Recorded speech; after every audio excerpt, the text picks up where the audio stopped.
This video is sponsored by Squarespace, the all-in-one website platform. Who else feels like America is back? For 4 long years we knelt. For 4 long years we wept. No longer. We looked back at our children for approval to act, and act we did.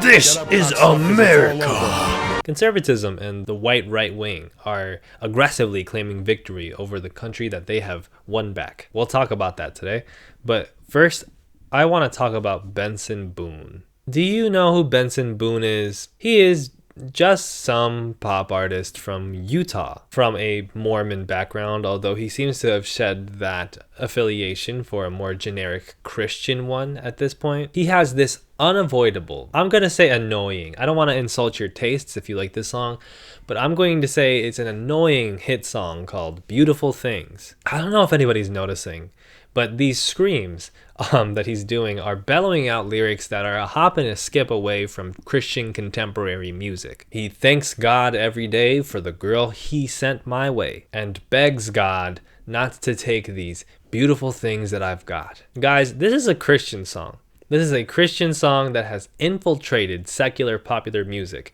the real sound of freedom. And he performed it at the Grammys.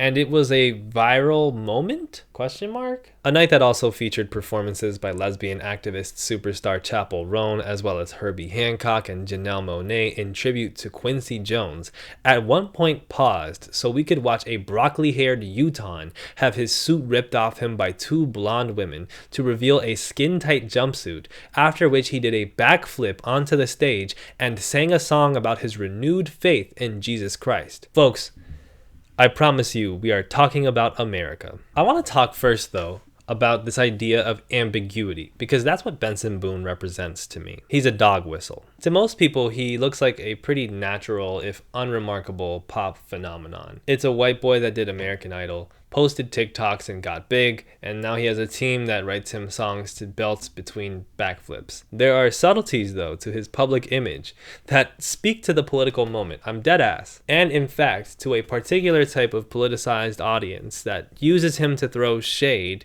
at an increasingly wokeified culture. This is the best awards performance in decades. Lately, all award shows have been so boring. Finally, a showman appears. Spectacular. There is still hope for the young musicians. Our hearts are saved. Just follow me here, okay? We're gonna keep talking about this. Consider his song Young American Heart, which is mostly just a generic pop love song about a young love that grew apart and being fine as long as I'm wherever you are, 'cause you stole my young American heart. I mean, there is this line in the second verse referring to living in some crazy times, but that's about as deep of a political commentary as you're going to get from this. It's ambiguous, in fact, just ambiguous enough to speak to any audience, including white Christians who listen to this song and think about China or wokeness or something like that. Ambiguous also is his performance of this song in Australia, in which he is clad only in American flag boxer shorts, revealing his rippling muscles to a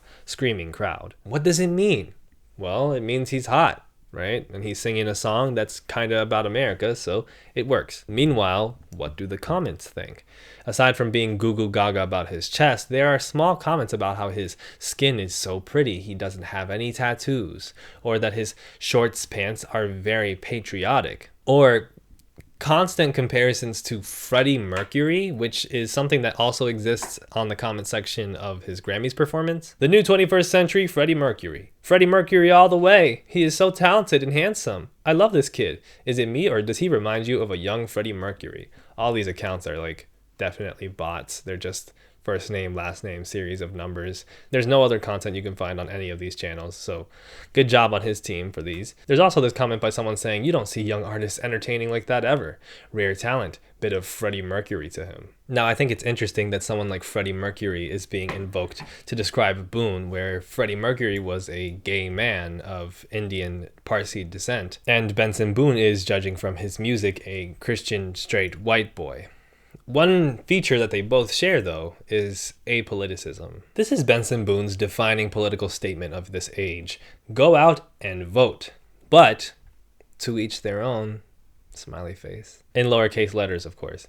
He's skilled in the language of pop culture, social media virality, and friendly Gen Z colloquialism. But he keeps that canvas nice and blank so he can allow others to paint whatever they want onto him. And this is mainstream art and media in Trump's America. Give little nuggets to Trump voters to appease them to some degree without outright ever affiliating with them. Produce and praise media that clearly gets at more conservative tastes aesthetically and thematically, but leave in dollops of queerness, youth culture, and the female gaze.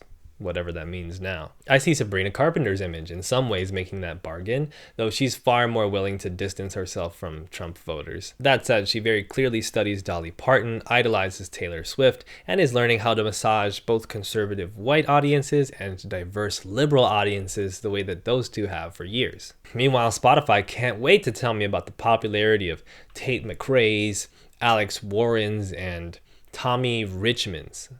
Did I get that right? Hell no. Media industries know that they'll alienate their liberal image and their left-leaning artistic stalwarts by outright endorsing the American right wing, and so they communicate to these massive, hungry audiences through the ambiguous.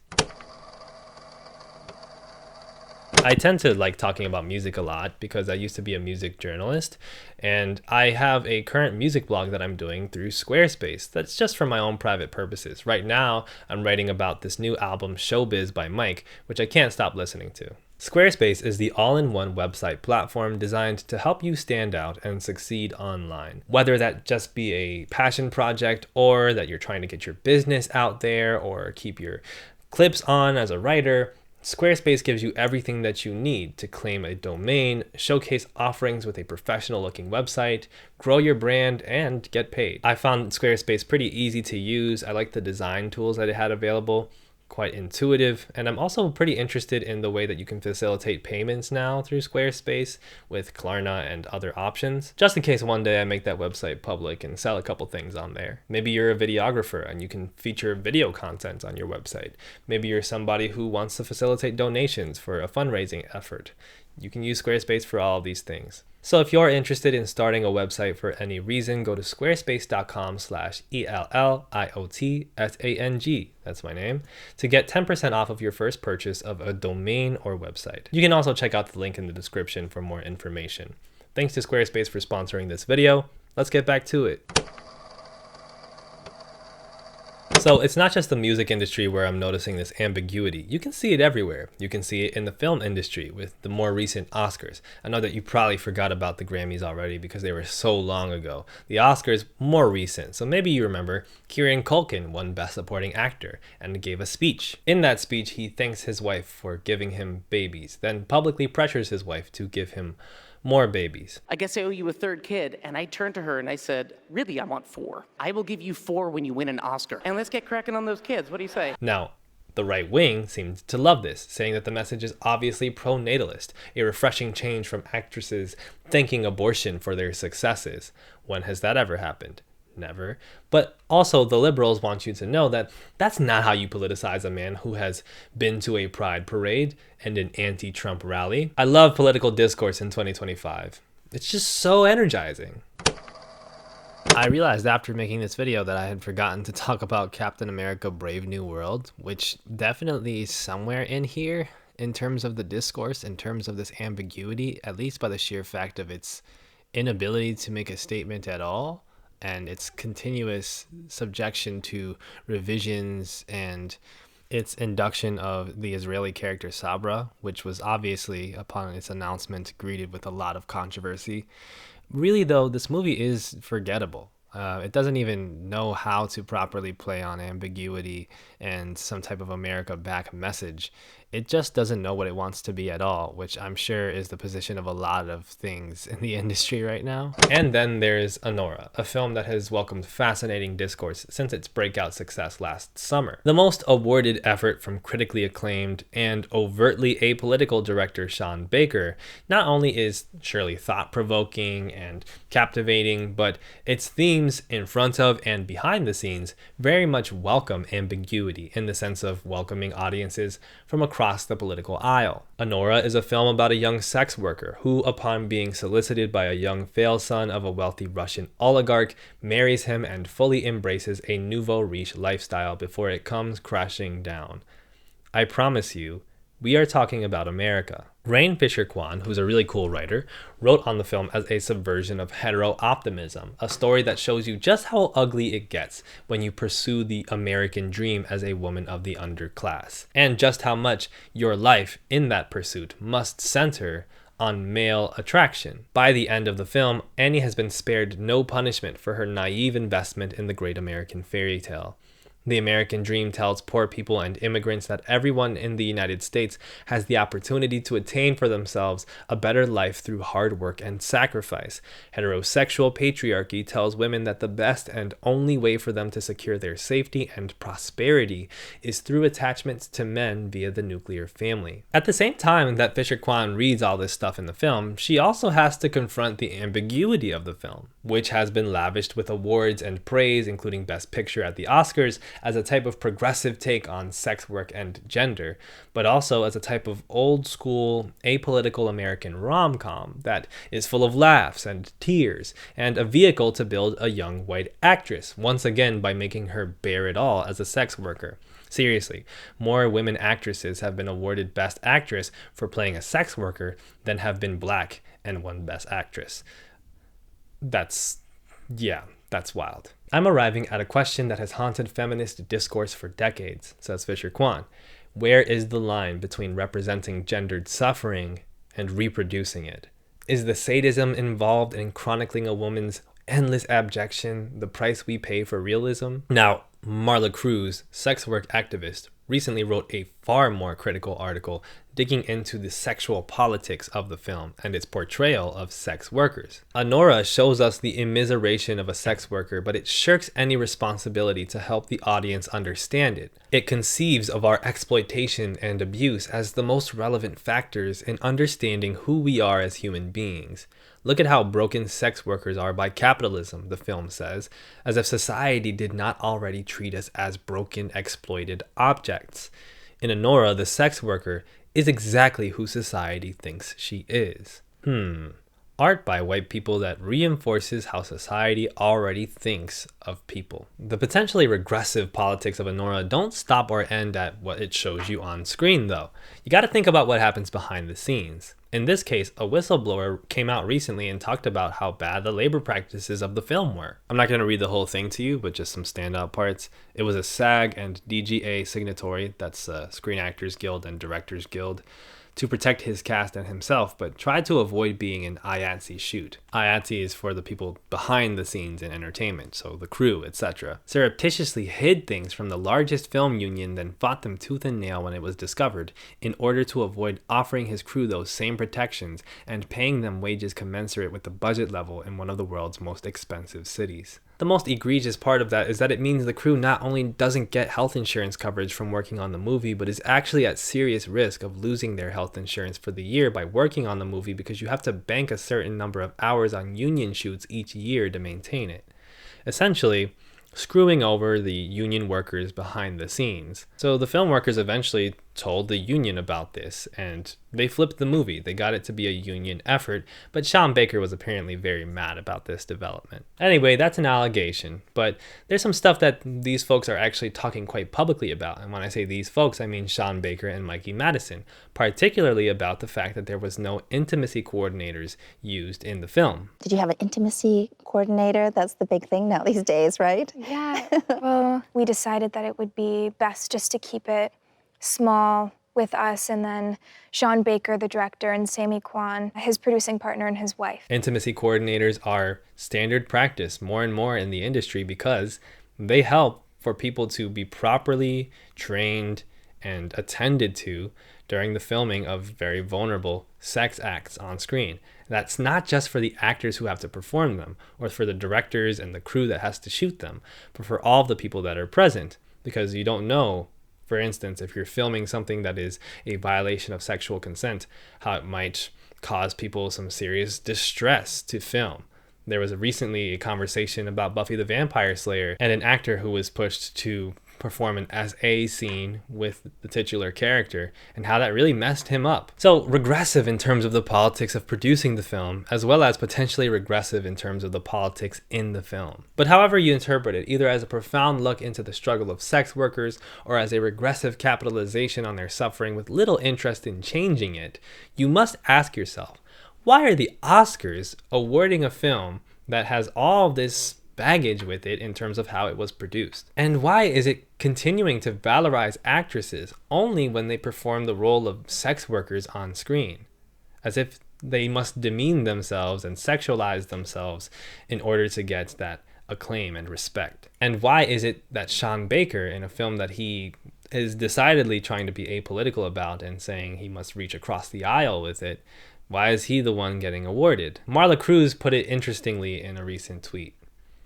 The sheen of award season will wear off, and this film will age poorly as a reactionary representation of a sex worker best suited for the anti-intellectualism of Trump's America. From the music industry, to the film industry, to the TV industry, to social media algorithms, we are being bludgeoned with a message.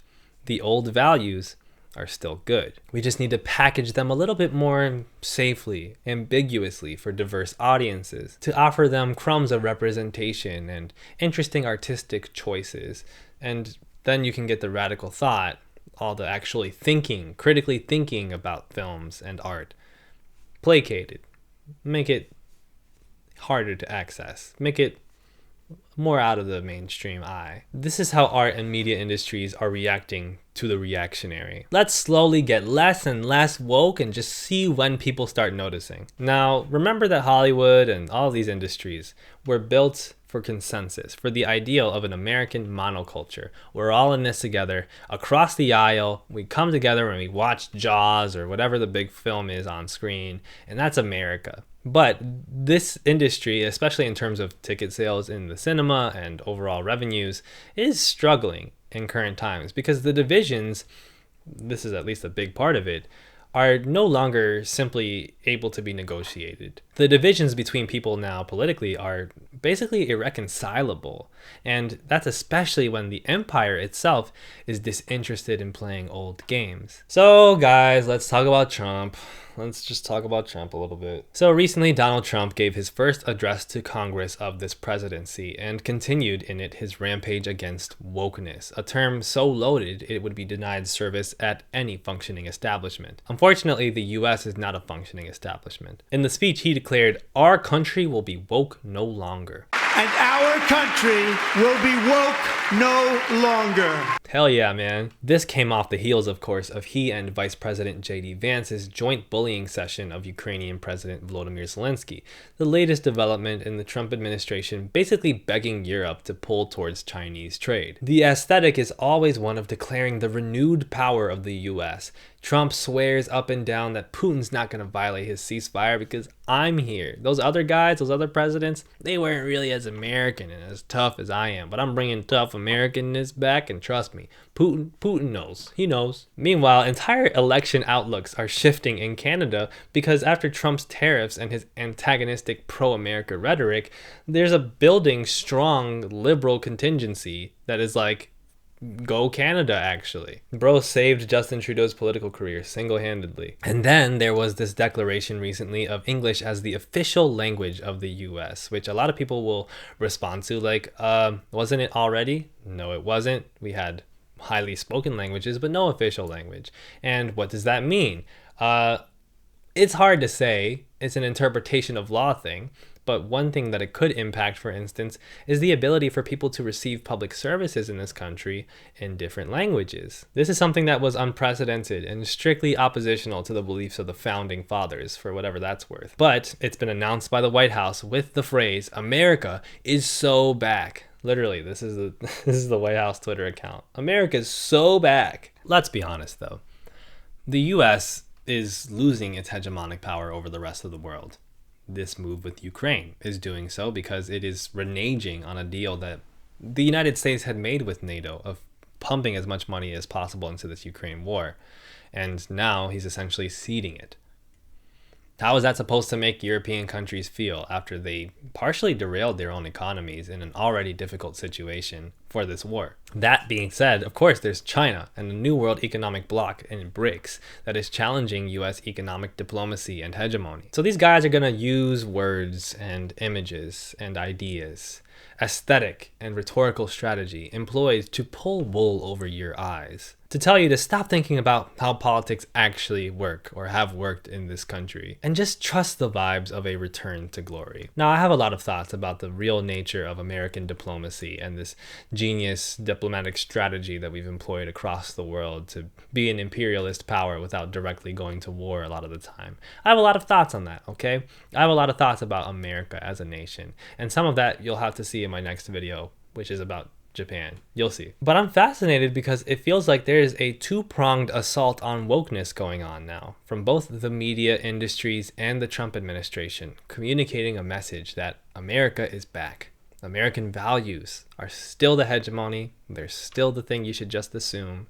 And American power, well, hell yeah, it's as big as ever. The former is pushing white auteurs and artists with no overt political message, even within a two-party system. The latter by pushing images of geopolitical power and domestic homogeneity. They speak two different dialects of a dying language. Thanks to Squarespace for sponsoring this video. If you want to support my channel, check out the Patreon, patreon.com/ElliottSang, where I upload interviews with great content creators like FD Signifier and Babilla and Lily Alexander and Alice Capel.